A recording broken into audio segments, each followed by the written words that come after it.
Kahapon po, tayo nagluto ng iba-ibang klaseng ulam para sa aming mini boodle fight. Gusto ko lang pong ibalita sa inyo na ang nanalo ay ang Pamilya Cruz. Lahat po ng aming niluto, isa na lang pong alaala. Kaya ngayon, magluto tayo ng isda. Suwabe, sophisticada. Yan po ang escabeching lapu-lapu. Yan po ang ating dadalhin ngayon. Ito po ang nadali kong lapu-lapu. Sabi ko kay Manong, anong klaseng lapu-lapu yan? Yan ang lapu-lapong pula. O sige, sinabi niya yan daw lapu-lapong pula. So ipiprito natin ang ating lapu-lapong pula. Pagkaprito, gusto ko medyo tostado. Pagkaprito niyan, saan natin igigisa ang iba-ibang klaseng aromatics. Tingnan natin, mukhang mainit na to. Maganda ang tunog. Suwabe. Ayan. Ito, isa pa. Mabait ang aking mantika, pero ayan na. Nagsisimula na yun. Kayo mag-iingat, medyo matalsik yan. Kaya pagbalik ko, tostado na siya. Ang ganda ng ating prito, tostado. Yan lang kagandahan pag non-stick ko ang gamit yun. Tingnan nyo. Walang ka-effort din. Nakikipaglaro lang. Oh. Teka muna, hanguin na natin ito. Ang ganda, oh. Ang ganda naman, oh. Oh. Happy siya, tostado, oh. Okay, hanguin natin. Normally ako, naglalagay lang ako ng paper towel para medyo madrain ng konti. Sipsipin pa yung mga oil. Para medyo tamang healthy living lang naman. So, ganyan, pagbalik ko, magigisa na tayo ng ating escabeche. Balikan ko kayo. Malinis ng aking kawali. Tinabi ko yung mantika. Magagamit ko pa yung pagprito ng isda ulit. Ito na ang ating pritong pulang lapu-lapu.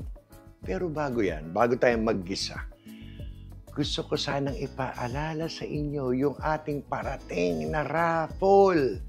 Ilang araw na lang. First time ko pong magla-live. Bali Sunday po dito sa California, 6 p.m. Sa Pilipinas po naman, yun ay Monday ng 9 a.m. Nako, samahan niyo ako. Masaya ho to. Doon natin irarapol ng live. Mismong birthday ko po. Yung mga taga-Pilipinas, ang dami nagtatanong, Mang Bong, pwede po ba kaming sumali? Natural! Isa kayo sa dahilan kung bakit may raffle. Kung kayo naman may mga kaanak, yung mga subscribers namin sa Hong Kong, kung nasa mang bansa kayo, kung gusto niyo ipadala sa Pilipinas, kung kayo ang mananalo, gagawin natin yan. Yung mga t-shirt, huwag na natin pag-usapan. Marami tayong gagawang paraan para magka-t-shirt. At the same time, alam niyo, ang daming subscribers sa mga nagbibigyan ng magandang komento. Isa na to, si Bob Guanson. Ito si Bob Guanson, pag nagko-comment, pakiramdam ko, nasa tabi ko lang, para kaming medyo sumasyat ng konti. Bob, maraming salamat. Sana magkita tayo balang araw. Elenita Nunez naman. Pag ito, nagko-komento, hindi ko alam kung mag-anak ko ba to o ano eh. Para kaming dati na magkakilala eh. Shout out sa iyo, Elenita Nunez. Evangeline Talavera. Ito ba kaibigan? Pwede ko na sabing aking nanay-nanayan. Si Mami Corazon Akayan. Best friend po yan. Magkadikit po yan. Shout out sa inyo. Si Nona Apolonio. Nako, eto rin. Pag ito yung nagko-komento, talagang buo na araw ko eh. Isang magulo rin to eh. Hindi ko rin alam kung kilala ko to eh. Lina Policarpio. Nako, eto pa rin. Pag ito nagko-komento, ako'y ginugutom eh. Sa mga comment nito eh. Mismong luto ko, ginugutom ako eh. Anyway, maraming salamat sa inyo. Sumali na kayo sa parating na raffle ni Mambo. Eto na. Magluto na tayo. Maggisa na tayo. 2 tablespoon na mantika. May kalakihan itong aking kawali. Kasi dyan natin pahihigain namin ang isda. Okay, lagyan natin lang ng mga 1 tablespoon na bawang. Alam niyo ito, ayoko siyang mag-brown ng gusto o masunog. Medyo delicate to eh. Ayoko na may trace ng sunog na bawang or whatever eh. Kasi medyo delicate yung ating escabeche. Kaya ganyan, pag yung na-sweat, medyo lumabas na yung aroma, good na yun eh. Kaya yung apoy natin medyo mahina. Tulad niyan, pwede ko na isunod tong ginger. Itong ating ginger, I will say siguro to isang aking thumb na ginulian cut ko lang. Ayan. Kita nyo, hina na apoy ko. Kasi gusto ko pag yung nandiyan na lahat, pati yung pinakasarsa niya, gusto ko mga fresh pa yung Kaya gusto ko lang lumabas yung aroma. Ito, mabilis lang to. Ayan, hina na apoy ko. Ayan na, ang ganda. Lalagay ko na to. Itong aking sibuyas ay parang half cup or yung medium na size na onion, kalahati lang nun.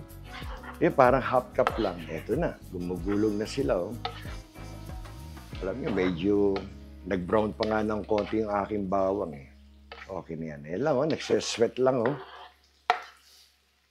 Kasi pag inilagay natin yung ating mga sarsa, ayoko namang patuloy na maluto sila ng husto. Yan, mag-i-incorporate na yan. Okay. Ngayon, lagyan natin ng konting pepper.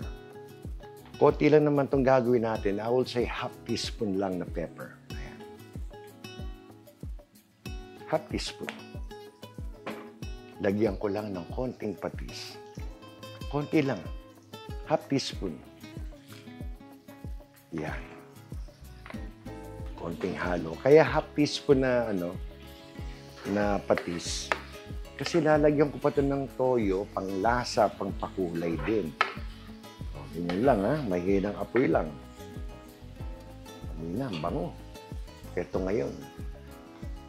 Ang toyo natin siguro, kasi panlasa natin to 1 tablespoon naman.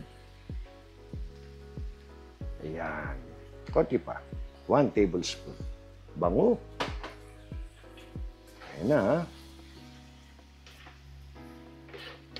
Konting pagulong lang. Ganda Ayan. Susunod ko na agad ang carrots natin. Eto. May flowers pa ako Ilagay na yan. Saka natin lalagyan ng yan. Ng mga liquid. Gisa muna to. Papatayin ko na agad ang suka. Itong aking suka ay 1/4 cup. Gusto ko medyo maasim. Nasa inyo yan kung gusto yung dagdagan o bawasan. Patayin ko na agad ang suka na yan. 30 seconds. Tapos may susunod na tayo dyan. Nadali ko kayo. Yung aking banana ketchup, nilagay ko na dito. By kahirap. Ang hirap itaktak. Pag nilagay ko sa lagayan, napakahirap tanggalin. I wanna say 1/4 cup also ang ilalagay natin na Ito kasi isang pinaka-main base natin Ayan, 1/4 cup. Ganda, magandang ideya pala yan. Konting halo. Now, ganito kabilis talaga to. Ayan na. Ilalagay ko na ang ating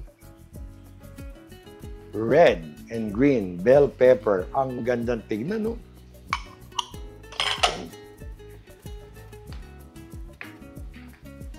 Lagay na natin ang ating tubig. Maya-maya, malapit. Nagsesweat lang yan, Gandang tignan, Lalagyan ko to ng mga 1 cup lang. Maliit lang naman yung ating isda, 1 cup na tubig.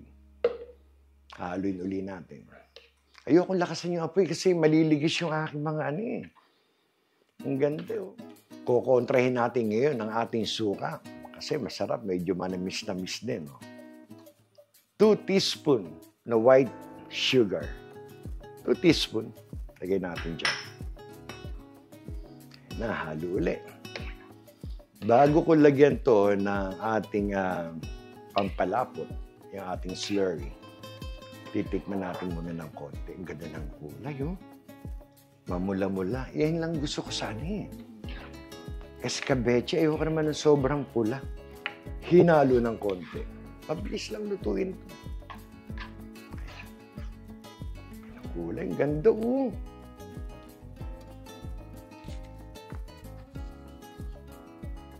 Alam nyo, kung ano yung nilagay natin, kung kayo mahilig sa maasin na manamis-namis, saka yung ating mga aromatics like yung ating ginger, ang sarap.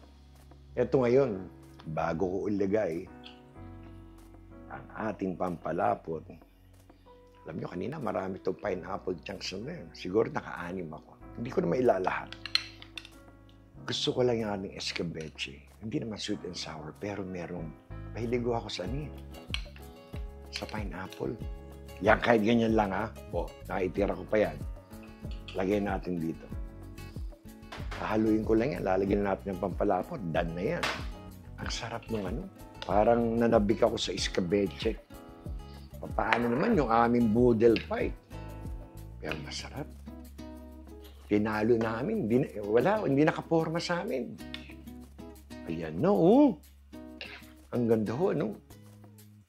Ayan. Lalagay ko na ang ating slurry pampalapot. O, konting halo. Actually, ito, 2 teaspoon lang to. Nilagyan ko lang ng tubig. Kasi gusto ko, huwag naman biglain. Ayoko ng malapot na escabeche. Gusto ko yung lang, yung bang tumatagos sa sa isda pag binubuhos. Ayaw niyo naman nung parang may paste kayo na So at least lumalapot na siya. Konti pa, pero ayun, ganda. Oh, konti pa. Siguro malagan to. Again, 2 teaspoon lang to. Nilagyan ko ng tubig. Siguro naging half cup.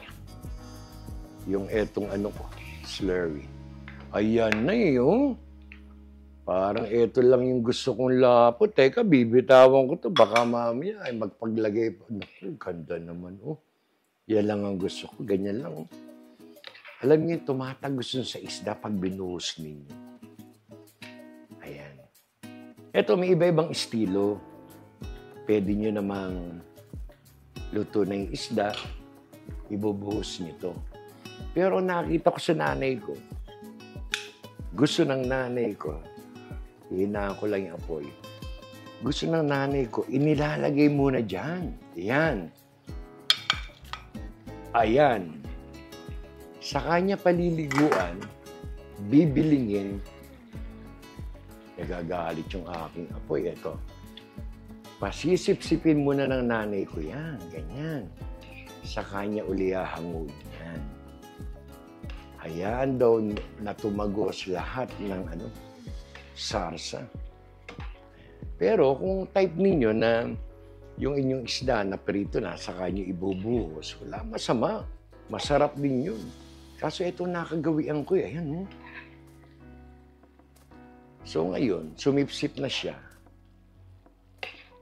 Patayin ko ng apoy. Ipe-plating ko na to. Ipakikita ko sa inyo. Kayo'y magsisali sa raffle. Please, ako'y matutuwa. Pa-birthday niyo sa akin. Tayo ay live. Magsasaya tayo. Pero di ako sasayaw. Wala namang ganunan. Ayan na. Pagbalik ko, plating na. Ito na po ang ating escabecheng lapu-lapu. Napakaganda ng kulay, napakasarap. Alam niyo po ba yung asim na konting tamis? At ayan po, kung kayo po'y may bisita o kung pamilya, napakasarap ng ating escabeche. Ayan po. Naku, salamat kay Tatay Ramon, ang aking nanay. Siya po isang chef sa Manila Hotel nung araw. Hanggang siya po'y napunta ng cruise ship. Marami rin po tayong natutunan sa kanya. Salamat po. Ayan. Ilapag natin dito ba? Tayo magpasalamat at napakasarap ng ating ulam muli. Isa na namang mapagpalang araw para sa inyo pong lahat. Salamat sa Diyos. meron po tayong masarap na escabeche. Hanggang sa muli, kayo po'y mag-iingat. Salamat.